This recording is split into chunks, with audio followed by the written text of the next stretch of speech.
শুভ দুপুর। আজকে ভাত নিয়ে চলে এসেছি, বাজে এখন 3টে। আজকে করেছি উচ্ছে আলু বেগুন দিয়ে সর্ষে পোস্তর একটা তরকারি। এটা হচ্ছে চাল পটল, আলু পটল আর চাল দিয়ে, গোবিন্দভোগ চাল দিয়ে চাল পটল করেছি। আছে রাঙা আলু ভাজা, আর আছে মাছের কালিয়া। সবাইকে দেওয়া হয়ে গেছে, তা আমারটা পড়ে আছে মাছের কালিয়া, কাতলা মাছের কালিয়া। আর একটু টক দই থাকে, গরমকালে একটু টক দই থাকে। তা তোমরা কে কী খেলে? বেশ ভালোই গরম পড়ে গেছে, আমি খাওয়া শুরু করছি।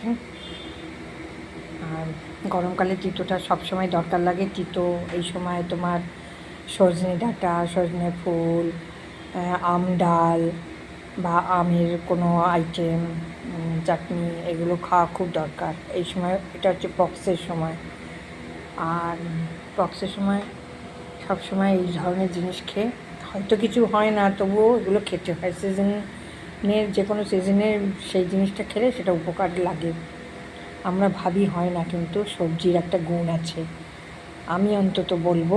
কারণ আমরা খুব সবজি খাই, মানে প্রচুর সবজি খাই, সব ধরনের। মানে আমাদের প্রতিদিনই এত এত সবজি কিনতে, আর আমি সব রান্না করতে ভালোবাসি এবং প্রচুর পরিমাণে আমি সবজি রান্না করি। এবং শুধু আমরা খাই না, আমার ছেলেদেরও ছোটোবেলার থেকে এই সবজি খাওয়ানো অভ্যেস করেছি। একদম মানে ভাত খাওয়া যখন থেকে ওরা শুরু করেছে তখন থেকে আমার ছেলেদেরও সবজি খাওয়া শুরু। তার জন্য আমার ছেলেরা সব খায়, সমস্ত সবজি, মানে তেঁতো দিয়ে শুরু করে লাস্টে মাংস, এবং তার মধ্যে তোমার যা থাকবে সবজি সব রকম খায়। ছোটোবেলা থেকে বাচ্চাদের অভ্যেস করলে কিন্তু বাচ্চারা সেইভাবেই গড়ে ওঠে, এটা আমি মনে করি। তার জন্য সবজির একটা বিশাল গুণ আছে। কারণ এত বয়স হয়ে গেছে আমার এখন, আমি এখনও কাজ করে রান্না করে, কোনো রান্নার লোক নেই, আমি নিজেই সব করি। কারণ এইগুলোই স্ট্রেংথ দেয় শরীরে, শক্তি যোগায়। তো যাই হোক, বয়স তো আরও বাড়বে, তখন তো হয়তো রাখতেই হবে লোক। তবে আমি নিজেই রান্না করে আপাতত সবাইকে খাওয়াতেও ভালোবাসি, নিজেও খেতেও ভালোবাসি।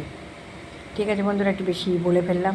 ভালো লাগে লাইক দিও, রূপার 5 মিশালি চ্যানেলটা সাবস্ক্রাইব করে নিও। আর তোমরা সবাই খুব খুব ভালো থেকো, সবাই নিজের মতন করে বাঁচো সবাই।